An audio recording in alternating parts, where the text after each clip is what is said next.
Okay, I'm back. Woo, woo. Sorry, guys. I just got back from the land of corn. That is Indiana. It's been an exciting couple of weeks for me. I'm glad to be back, though. We've got a show to do here. There's been some stuff that's come out for the Switch lately. Super Mario Kart, which I think Rob's been playing. How you doing, Rob? Rob?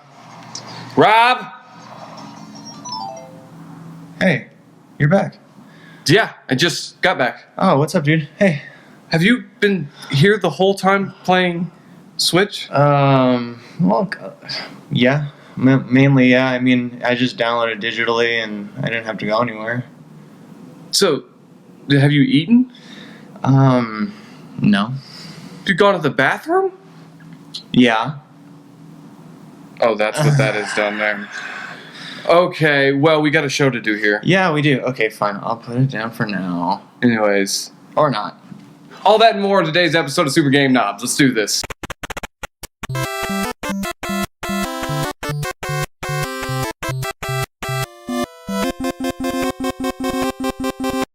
What's up, guys? We are back. Thank you for joining us. Hey, how's it going?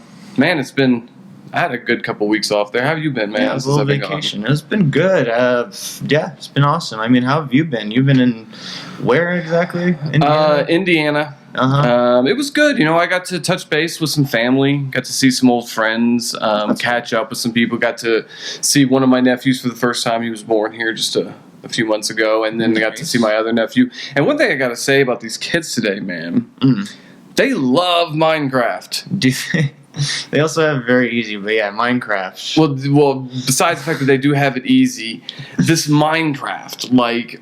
And I remember us playing the beta when it first came out, and it was a cool idea, but I didn't see it being anything that I would jump into. But these kids, man, they love Minecraft, like on a level that I can't. It's a completely different world. And they're like tiny little toddlers, and you see them on an iPad, like playing. No, I watched my 4-year-old nephew Braden play this game, and I was blown away. He's built like a giant zombie-looking thing, and then built a coaster that went out through his mouth and pretty much out his butt. All right. Like, and I was sitting there watching him build it, and I'm like, man, and he's going through, he's like, you got to do this, and then he built a cone on top of the head, starting in different spots, and then somehow I'm like, you're 4! This shouldn't be happening. He's unlocking his creativity. Like, like it's amazing what that game is doing for kids. Like, but it's like modern day Lego. You know, and I had to buy him something. Yeah. And so we're in Toys R Us, and we're going around, and I'm letting him pick out something. He picks out this big plush toy of this Ender dragon, and I'm like, yeah, sure, I'll get that for you. Thing was $50. $50, yeah, of course, why not? I hope you love that forever. Merchandise. But yeah, so official. I mean, so with that, I did that. I played an interesting game on the flight back, which I'll talk about in a little bit. But I mean, yeah, just a good, relaxing. I spent some time off. I played a little Zelda. Did the airplane mode, which was cool. I definitely got lost a couple hours there. Just stuck back sitting there playing. I had the headphones in. It was a nice escape. Yeah. And then I mean that was pretty much my couple weeks there. I tried to take a break from games as much as I could, but I still felt myself being drawn back in. Yeah. You know. Every time I try to get out, they just pull me back in. I know. I had I played actually a bunch of video games, so that's kind of my whole week has been just bouncing between Zelda, Persona, Puyo Tetris, and Mario Kart. Puyo Tetris especially, man, that is so much fun. We're going to have to do a video on that and give that a go. Absolutely. I mean...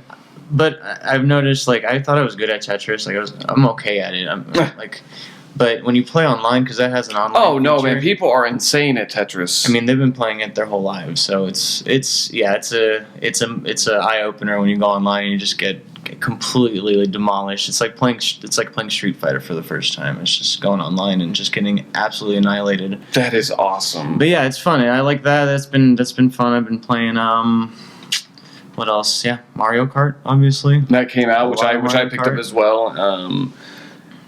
You know, and with Mario Kart, what's so great about it is it's for one, it is pretty much the same game that was released on the Wii. Yeah. I think the newest the only new characters that were actually added are the Squid Kids or whatever. Those were for the actual. Were those in the DLC for the Wii U version? Gold Medal Mario is the new one, and King Boo.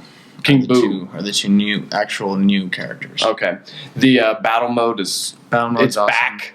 It's fun. And this weekend, it's so cool being able to just like bust it out and play it. I mean, you literally never have to stop playing it. Like you go on the bathroom, you're playing Mario Kart, you're anywhere. I don't know why I picked that as an example, but yeah. And our next episode of Super Drunk Knobs will be with Mario Kart as well, which should be fun. We should hopefully have that up by the end of the weekend. Yeah.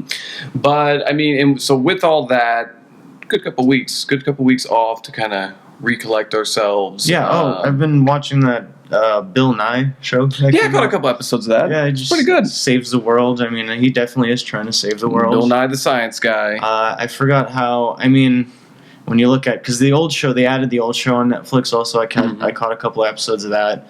And this new one's more mature than. Well, that's what I was just gonna say because I watched the first like 2 or 3 episodes of Bill Nye Saves the World, and then I went back to the Disney one, the one that we all watched when they wheeled a TV into our class, and that one, and then you really realize how he's been really on that save the world agenda. Like, and I mean, and that's what he does. This show is just an extension of that. Yeah. He's just like giving examples of how we can be better, more conscious about our missions and whatnot. Blah, blah, blah, blah. Speaking of which, that is a great show, but for some reason it got me thinking the other new show that popped up on Netflix. Mm-hmm. Mystery Science Theater 3000. I've already seen most of the new episodes. They're great. I caught Reptilicus. I did get a chance to see that one. That one was good. The one in the mountain or whatever was good. Patton Oswalt. Patton Oswalt and Felicia Day. I didn't look into that, like going into it. I didn't know anything about it. That was a surprise seeing Patton Oswalt on it. I knew he was going to be in it, and Felicia Day was the one that surprised me. I like it. I'm definitely enjoying it, and the cameos by some of the old people pop up. But it's great. I'm glad. I can't wait to see more episodes of that. I got like 4 more episodes of that to finish. The only complaint I would have is like there's almost too many jokes. Yes.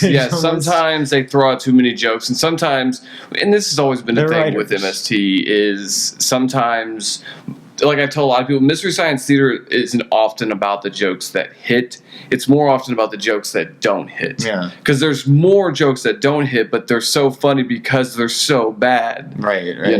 That's the charm of that show, I think, and that's... I still think the best Mystery Science Theater episode was Time Chasers, though. Time Chasers.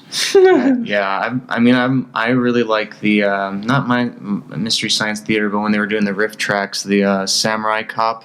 They just did a live one of that. Yeah, they I love the Starship Troopers and the Anaconda. Yeah, if you got your board, go to rifftracks.com. They actually have you can buy some of them with the video altogether, but I kind of want to download some of the ones for other. I have one for The Dark Knight. So if we ever want to do that, I bought it. I just never synced it up. Never did it. Yeah, because you can buy. For the newer movies, the way they do it, they have everything from like Harry Potter to Dark Knight, Twilight. That would be you gotta do a bad movie, because I feel like if they're doing a good movie, I'm just gonna watch the movie. So they have you just download the audio track and then you sync it up, like you press play on your movie and press play on the MP3 file or whatever, and then that's how you can listen to them riffing over new movies. So that's a cool thing. You can nice. If you're bored. Well, what do you say we get into some news? Yeah. So, there's been quite a few announcements, but some of the ones that stood out more to us. First, something we talked about a couple of shows ago, actually. We were talking about the rumors of it. Call of Duty World War II. Call of Duty World War II. Which is official now. It's official. It is official since we've been off. Was actually on point. Everything was, they got it right. And dead on. And so, let's watch the trailer. And I don't know. What's your impression? First of all, I'm sitting here thinking, this is the game we all wanted last year. Mm-hmm. Am I glad they're doing this? Yes. I think I was kind of right. I think they're going to give us that, because from the trailer you can see like this kind of D-Day. It looks like we may get some Normandy invasion type stuff going on. I'm not entirely sure. You can't have World War II without an invasion. That's pretty much like peanut butter and jelly. Yeah, and well, I mean the Nazis were invading everybody, so yeah. Right. I mean the beach. You know what I mean? Yeah. Start on the beach. But so yes, I'm excited that they're doing a World War II game. I've wanted a good classic Call of Duty World War II game. But then there's the other side of me that looks at like, this is Sledgehammer Games. Yeah. They can make some really good cutscenes, because I believe they're the ones that did Advanced. What was it? Advanced War. Or what was it called? You're correct. Call of Duty Advanced War, or whatever it was called. The one with fact checking. The one with Frank Underwood, right? Kevin Spacey. So they did that one, and the cutscenes were great, but some of the gameplay fell flat. I don't want them to do anything advanced. I just want boots on the ground, World War II, a little warfare on the battlefield, storming the Nazis. I'm just in this to kill some Nazis. I want some Nazi scalps.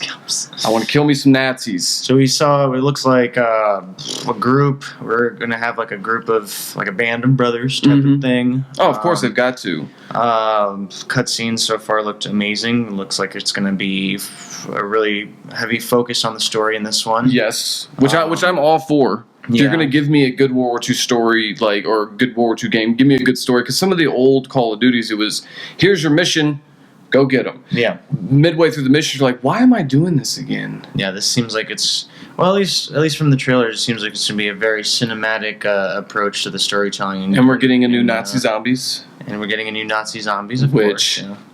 I love that. That was always the best. I liked that way more than when they tried to do the alien thing. See, I didn't like the alien thing. I didn't like the alien thing either. I like this classic zombie Nazi. Yeah, because even some of the because they did Nazi zombies 2 or 3 times. A few times, yeah. So there was one time where they did it where it started getting too advanced, and I'm just like, and I'm not confusing with the alien one, because the alien one just got too advanced. But keep it simple. Just put me in a bunker. Yeah. And that let me board it up. The second one was perfect. Yeah. Perfect. Just give us that again. And I remember that first one. We'd have times where we were like getting into wave, and then we had that one strategy where we were trying to we were on the top of the stairs, and we're all standing like pretty much as back to back, people crawling in front while other people were shooting over them, and it was just like a wall of bullets just coming at all the zombies. Yeah. Well, the main thing that I grasped from this trailer was it seems like they're going to try and make it like Call of Duty 2-ish with the scripted events and stuff like that, which I'm fine with. Just don't make it so narrow. Right. Because some of those, like Call of Duty 2 and Call of Duty 3 was synonymous for this. There was only really one way you could attack the battlefield. And I don't need wide open, but like when I'm running into a city, let me go from this side or this side with my group of people, or let me do a little bit more planning. Whereas Call of Duty 3, it was just, you got this one path, and you're on a narrow street, and you're just ducking and diving the whole time, just trying to get up the street. Yeah, it looks kind of like they were taking a couple of pages out of Battlefield's book, a little bit. Yeah, giving you more of. Yeah, I noticed that. And we haven't seen much of the multiplayer, but if they kind of dial the multiplayer back a little bit, when Modern Warfare 1, and I'll give it 2, those had great multiplayer. Right. Yeah. Then it started getting too crazy. Exactly. And it's like you start, you run, you die. You start, you run, you die. And I know people are good at it. I'm just not good at it. Maybe that's my problem. But Battlefield allows me to sit back and kind of enjoy it and plan my attack. I'm not a run out there, guns blaze and pray and spray type of guy. I want to think methodically. I want to attack this. Maybe I want to have a Snickers bar while I'm laying in the field. There's a number of things that I could want to do before I fire that trigger. Before I kill somebody, it's a mental complex. You got to play with yourself, because this is something that's going to haunt you for the rest of your life. If I'm going to pull this trigger, maybe I need to take a break. Maybe I need a Snickers. Maybe you need a Snickers if you decide to play with yourself. But anyway, yeah, they also showed off that there's going to be Josh Duhamel. They showed him off right at the end of the trailer. So he's going to be kind of like their star this time. So how they did. They're going to keep having that, like you said, the Kevin Spacey, and then they had that Chris guy. So he's going to be the star. So that was probably one of the bigger announcements that came out. I don't know what that was, but one of the other things is, and we mentioned this before we left, we gave out an NES Classic, and that was Nintendo announced that they were discontinuing it, at least temporarily. They could bring it back. So with that, there's been some strong evidence, some strong rumors circulating that there's evidence that Nintendo could be releasing a SNES Classic this year. Right. So Super Nintendo, which is awesome, dude. Freaking awesome. Yeah, that'd be great. If it's, I mean, they have to make it, available. Well, yeah, They have to make it readily available for everyone. But what if they do it again where they're going to do a shortage? But regardless of all that aside, I'm going to do my damnedest to get one of those as well because I want it to sit on the shelf next to the other one and look cute together. Yeah, definitely. Two little cutie pies. But let's go into what do you want to see on it? Well, first of all, what do you want to see? Well, first of all, there's the expectations that are going to be on there. Super Metroid. Well, Super Metroid is one. Super Mario World has to be on there. Yeah. Link to the Past. Yeah. Link to the Past has to be on there. Yoshi's Island. See, that one I could say yes has to be on there, but I could also see them plucking it. You know what I mean? But I do think it should be on there. I think so too. That's one of my favorites on the. Another one that I think they got to put Final Fantasy VI. Final Fantasy VI, yeah. Because if we're gonna put any Final Fantasy, don't do. They're not gonna put that on there though. Or no, two. They're still charging like $20 for it on the iOS. Yeah, because I don't think Square. I mean, Square might. I mean, they might let them. But so we got those games. We also need Mario Kart. Got to have Mario Kart. Mm-hmm. I was gonna say Donkey Kong Country, but I wonder if they would get into a licensing issue there. Star Fox. Could see. Hey, it's classic. What are you talking about? Star Fox. The original SNES Star Fox though was that wouldn't be something I'd want to see on there. That's your opinion, man. That's just like your opinion, man. F-Zero is definitely going to be on there. So there's no way we could pick out the 30 games, but these are just some of the essentials. You know what I would like to see on there would be kind of cool? Harvest Moon. Yeah. Actually, that would be. That'd be a good distraction, a game that you could keep coming back to. I mean, I'm sure there's some as far as RPGs, Earthbound. Oh, absolutely. I mean, if we got Star Tropics on the NES Classic, we can get Earthbound absolutely. on. I'm thinking, is there any weird, Contra? Contra. I wish they could. Is there any Batman games on there? Well, I mean, I don't think they'll put any of them on there because it'll be DC and DC. But if they were going to put them, I'd like to put them The Adventures of Batman and Robin. Yeah. Little the one based off the cartoon, that would be great. But so what I would like to see even more than that, wireless controllers on it. Well, I could do without that too. Well, that's cool. I mean, Turtles in Time. Yeah, Turtles in Time. Yeah, that would be cool. No, I was just saying the wireless thing because the other controllers are so short. But I'm kind of on board with now. Yes, make that darn cord longer, and I have the extension cord for it, and that helps out. I think the cord at least should be as long as it was originally. Yeah.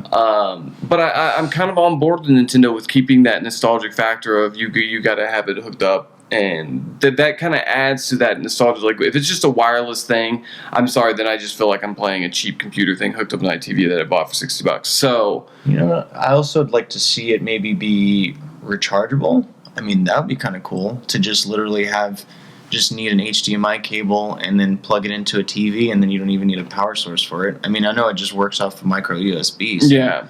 But still, having it rechargeable would be a pretty cool idea, too. That would be cool, too. I'd be down for that. I think there's a lot of things they could do. What do you think? What would you like to see? Yeah, out of all the SNES games out there, and if you got to see some of the ones we mention those. But otherwise, let us know what you want to see on the SNES Classic. Curious. What you guys are thinking out there? Yeah, it'd be interesting. What are your faves? Maybe some Mega Man games. What would you like to most see on an SNES Classic? Because I never really got the SNES. Was not. I only played my friend's SNES, so I didn't really. It's not really that big in my past. Like, I played the games later on like through emulators and playing it on Virtual Console and stuff like that. But Super Nintendo is a great. I loved playing my Super Nintendo growing up. That was the first, but it wasn't the first of that era. I played Genesis first. Yeah, and then I played Contra. I was never a fan of the Genesis. Pretty much, the only thing that really I liked even on there was Sonic. Sonic was the was only great. thing that. I don't know. I like Vector Man. Vector Man. Comic Zone was great. Comic Zone was great, which I did play later on PlayStation 3 as a That was a good one. Free game. But you can go get a mini Genesis You can, for like those are $60, still- and it plays regular cartridges. I'm sorry, like I do think Sega's got the better machine, but you're gonna take what Nintendo can get you because that's just Nintendo. But let's move the hypotheticals, the rumored projects out of the way, and let's talk about a new piece of hardware Nintendo did announce. Right. This is for sure. So it sounds like Nintendo is saying bye-bye. Yeah, they don't Bye-bye like to 3D. They don't like 3D anymore. It didn't take off as much as they thought it would, because they thought glasses-free 3D was going to be this next big thing. So what have they done? They made a 2DS XL. XL. A new 2DS XL. Yeah, so they got rid of the 2DS. If you're familiar with that, it was the cheaper model, started at an $80 price Awkward point. looking, though. Very awkward. It was if you're used to the DS, they're all clamshell. Normally, that family is a clamshell design handheld. So they're returning back to it being a clamshell, which I like personally. I think it's great. Much more streamlined, something you can put into your pocket. They're making it cheaper, obviously, since it's removing that the It's like 3D $150, capability. right? Starting at $150 price point instead of That's a good price point. $199 for the 3DS right now. They've already shown off a couple of special editions for it for Dragon Quest.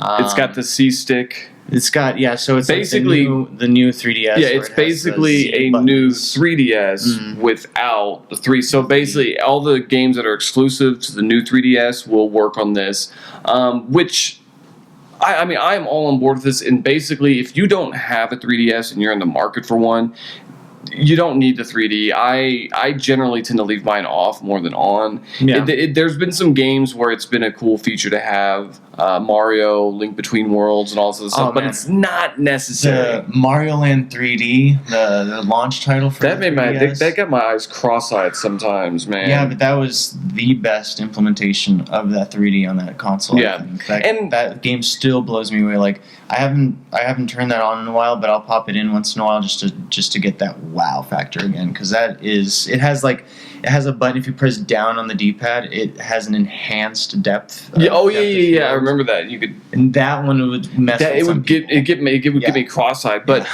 I think so, and some to mention some of the newer games that have come out don't even have a 3D function. The Fire Emblem Fates it had no 3D. Yeah, right. Mario Maker 3DS does not play in 3D. It's called Mario Maker 3DS. Well, and also, I mean, Pokemon didn't really. That's have, right. No, aside from the battle modes, the battle. and then scenes that aren't was kind of weak to begin with. So Yeah. I mean, so you don't even really need it. So if you're in the market for a new 3DS and you're looking to go out there and get one anytime soon, just hold off. When did they say this thing was coming out? Did they have announced a release date on it? I think they did. Well, July 29th in Japan. And I gotta say, it looks sleek. I actually like the way it looks better than the normal 3DS. I do too. I mean, it looks kind of like it's made by Aperture Science a little bit. Or adults. It's for adults. Because, and this is something I'm really going to applaud Nintendo on, and they did it really well with the DSi Lite. Remember when that came out? It was a sleek design, something you could just slip in your pocket.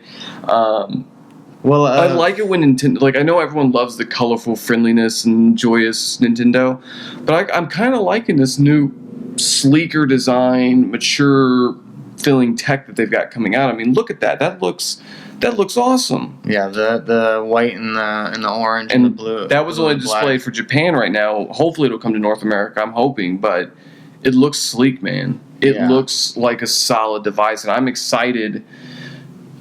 I don't know if I go out and get one because I have that new 3DS XL. I can't justify spending the money on this, but if I didn't have one, I'd be all over this thing. But as far as it being like, because I read an article. Not an article. I read a thread, like a post. There was like a post on NeoGAF. People were talking about how 3D was a flop, and I'm just like I don't know if it was such a flop and it is like the biggest flop in tech or something like that. And it's like, why are we still talking about it? And why is it still around if it's been such a big flop? Like, well, I mean, you know what I mean? No, Like, but I also get what they're such saying. If it's not if it's a tech that never took off and it's not really prominent and it was like a flop, how come we still have it in 3DSs? They're still selling like. Well, I mean, and that's what I'm saying. I think Nintendo. Well, I don't think. Flop. I think what they're trying to say was flop is it didn't take off as well as they thought it would. Sure. Because there was the point where everyone thought by now every TV you wouldn't have to wear glasses, it'd be 3D. And we had all these grandeur dreams about what 3D was going to be. I think VR destroyed some of that a little bit because VR is the more immersive way of doing it. But I kind of agree with them. It kind of was a flop. It is something that is going to go away, and we're not going to be talking about 3D. I think theaters will still offer 3D movies for a while, but even there, the movies coming out in 3D are starting to drop dramatically. Yeah. So I think that's going to fade away because really there's no better 3D than you see in the theaters, right. At least in my opinion. And I have that 3D TV, and I never used the 3D on it. Well, the 3D, the 3D with the, I don't know if you got a chance to watch, because you let me borrow the Pacific Rim 3D Blu-ray, so I had a chance to watch actual Blu-ray, a 3D Blu-ray on the PSVR. That is that's what I need to check that out. Because you know how the whole problem with the 3D glasses when you're wearing them at theaters, like things are too dark. This completely removes that entirely. Like it's all completely bright, high contrast, HD Blu-ray like quality. In your face, 3D. Like yeah, see, that's why I'm gonna check that out whenever I get that back from you. Yeah. No, I don't know. I think it's a good idea for them to release this, make it cheaper, and have more people get into the amazing 3DS library. I mean, the thing had awesome games. It had amazing games, and jumping in now is probably no better because this could be the end of. But they're still going to sell 3DSs alongside this. I think they will, but I think this is kind of not a telltale, but an indication that they're slowly going to be doing away with that line. They might switch. That's confusing though, because then what are we going to call the games after the 3DS is completely phased out? Then they're just going to have to go back and just call everything 2DS games. Well, I think they're slowly going to. I think they're slowly going to phase out that handheld market altogether.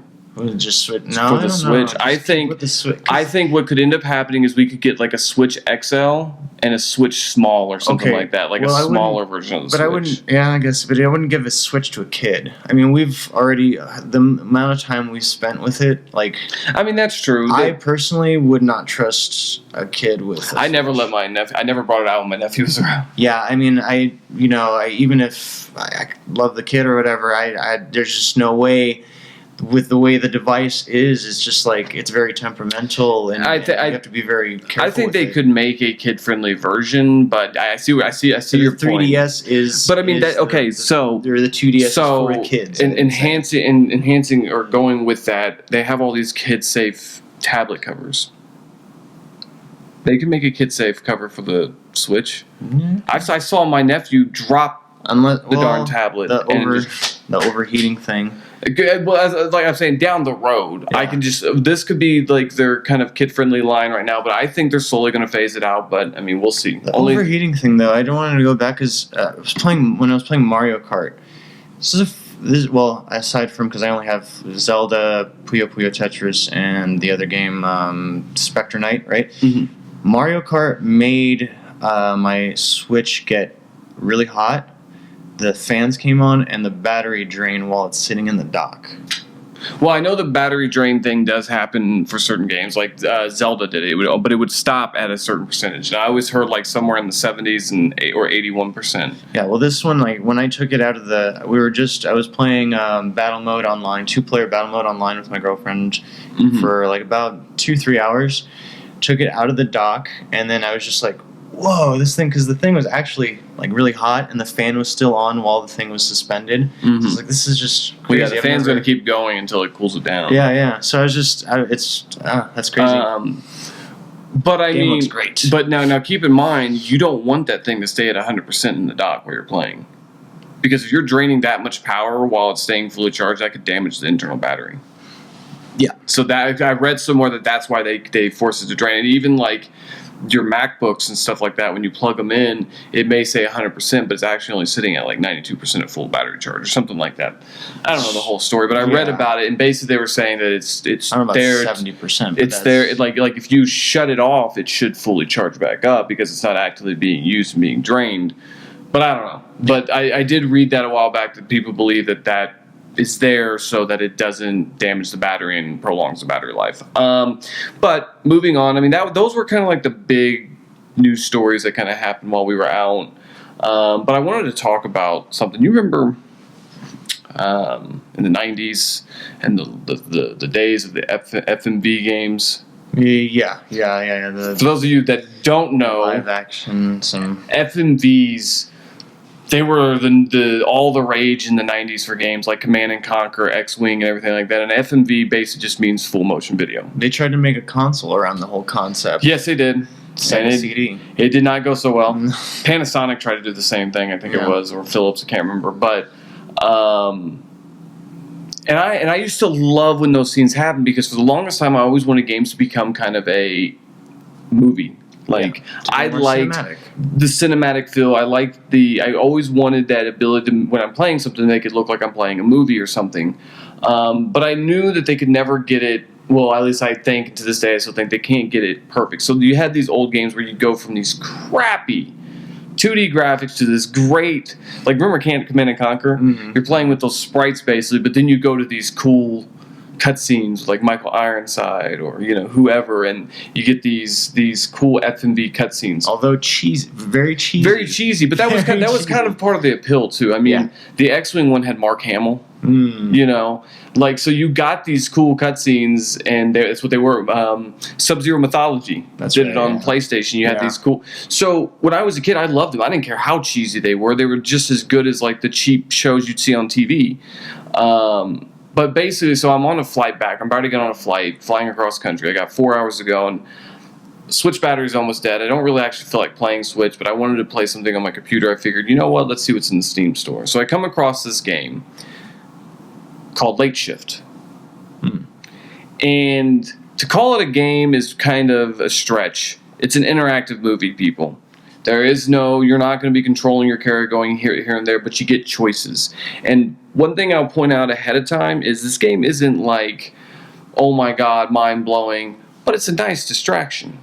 You're taking a break, you're playing an interactive movie, it's got 7 different endings, and your choices, while they may not appear to matter, I've played through it twice now, and I've seen 2 of the different endings, and they are drastically different, to where the second time I was playing through, I'm like, oh, I know where this is going, because you feel like you're on the same kind of track. Yeah. Even though you're making the different decisions, but I had seen some new scenes I didn't see before, but ultimately I felt like I was going the same track. And then all of them, I felt like my character had embodied a new person, and I saw him changing through the second playthrough to where by the end of it, I was like, I had my mouth open, I was sitting there just going, what? I didn't expect it to happen because it was a completely drastic change. I thought I was going to kind of get to a similar ending with just slight variation changes. But one of the things I want to point out about it is some of the acting is really well done in the game. Yeah. And it's actually got a pretty decent production value for an FMV game, because back in the days you play some of those old FMV games and the production value was cheap. It kind of looked like they were standing in front of a green screen, or they'd be walking on, the camera's not moving, you just got a person standing there like that John Travolta gif, But it's a great game. It's only $10. It's on PS4. Steam and Xbox One, and it might still be on sale, but I got it for like $10. I bought it twice, so I do enjoy it. It was enough for me to say, okay, I'll spend $20 on it, getting on 2 different platforms. I played through it twice. It is short. You could play through it once in under an hour, but it's meant to go through and play it again. Like, give it a shot if you like movies. And then basically to kind of give you a rough detail of the story. I really don't want to spoil this. I thought about streaming it, but I quickly realized it's just like a movie. Yeah, I'm going to be like Mystery Science Theater and riffing jokes on it, but I actually want people to see, and I couldn't show the whole thing because I don't want to spoil any of the endings for people. So I ultimately decided I wasn't going to stream it. But I do, if you are a fan of FMVs, if you're just a fan of movies, crime, like heist-style movies and stuff like that, give it a shot. Again, it's called Late Shift. I'll say it again. Steam, Xbox One, and PS4. fun. $10. $10. I think normal price is like 13, so it's still not too expensive.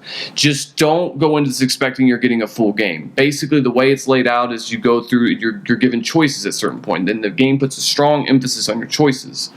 So you can run away, you can come back, you can decide to go along with the plan, or you can run away. And I played completely drastically different, and I ended up getting to the point where I started getting different options to choose from.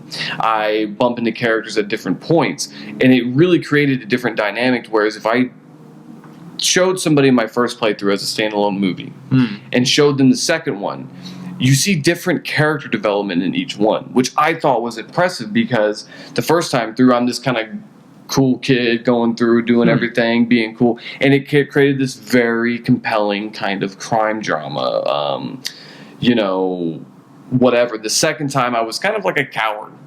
I didn't want anything. I wanted to be a do-gooder. I don't want anything to do with this. So and it created this different dynamic where I slowly saw my character snap. So he went from being this good person, he broke bad like Heisenberg, and the next thing you know, he's evil, and I felt his mind changing, and it was such a great thing that I had to bring it up, had to share it with you guys. So again, Late Shift, if it's something you're interested in, you like FMVs, go out there and check it out. Give it a little play. Like I said, $10, hour and a half, play through multiple times, come back to it. I still think you and your girl need to go through it. Yeah, I'm definitely going to be checking that out with her. She was actually just asking me about if there's any sort of games like that, and I told her about like the Telltale style of games. This is very Telltale, except you get even less control over your character. Sure, but it's more. I could see like the compromise there. And the music's good, like, and the production value, it's got those high shots of London, because it takes place in London. It's like a British thing, but very cool. I really liked it for the price. One of the better FMV games to come out recently. I think here in maybe sometime in the near future, I'm going to do kind of like a short video on my favorite FMV games come out lately, because we have Her Story, Contradiction's another good one. If you guys are interested, take a look at Her Story and Contradiction if you are a fan of FMVs. I definitely recommend both of those, as well as Late Shift. Well, I am recommending, obviously Mario Kart, but Silly. Puyo Puyo Tetris. I'm going to recommend that one. It was $30 on... Do you think $30 is too much for it? No, I don't think so. It's got a wide array of different modes to play. Up to 4 players. You can play online. You can play local. Good party game. Very good party game. Like it's, and I recommend. I mean, if you have a Switch, pick it up for the Switch, because it's also on the PS4. But I just really like the form factor, being able to just like take the Joy-Cons off. Here you go, throwing down on Tetris or Puyo Puyo. Couple of cool different modes. There's like a fusion mode where you're playing both Puyo Puyo and Tetris at the same time. Was that the one you were telling me where it switches on you? That's another one. That one's swap. This one they have like fusion where you have Tetris blocks and Puyo coming down together. Like it switches between, so you're like stacking both, and it gets really weird. Then there's a stack and poo. Stack and poo, yo. And so it's got so I think we should check that out after that. I'll give you a look on that. We can check that out. That's my recommendation. I'd say Puyo Puyo if you want a cool little game to play with your friends. Very nice. So what you got going on this week? You gonna be playing anything?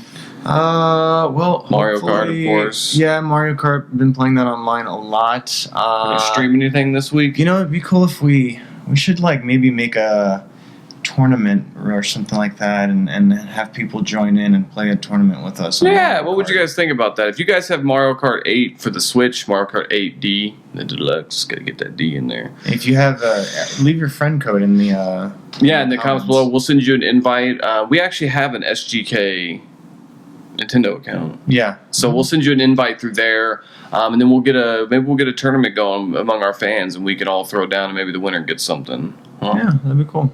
I don't know. But Disney, we're going to be playing a little bit of Disney Classic, I think. Check that out. Yeah, we'll have a video of that going up. And I'll probably, because we'll probably do a video of maybe us playing like Chip and Dale. It's a 2-player game, and I've never actually played that one. I tried it. I tried it before. I just remember it being super hard. So Well, you know what we've got on this one? the rewind. The rewind mode. Yeah. The only game I've made it through without using rewind mode yet was Darkwing Duck. I don't even think I've played that one before. Because I didn't realize this, because I always said DuckTales was my favorite one, but then after sitting down and playing it, I honestly think Darkwing Duck was my favorite one because I remember playing it as a kid, and I remember playing DuckTales as a kid. But as I was playing through, I'm like, I remember more of Darkwing Duck than I do of DuckTales. Yeah, I remember Darkwing Duck more too. That was my show. Oh no, I just meant the game. The show I think I watched probably both equally, along with Tailspin and Chippendales and Gummy Bears and Gummy Bears. So anyway, that's our show. We thank you for joining us this week. See you next week. Do. Later. Later.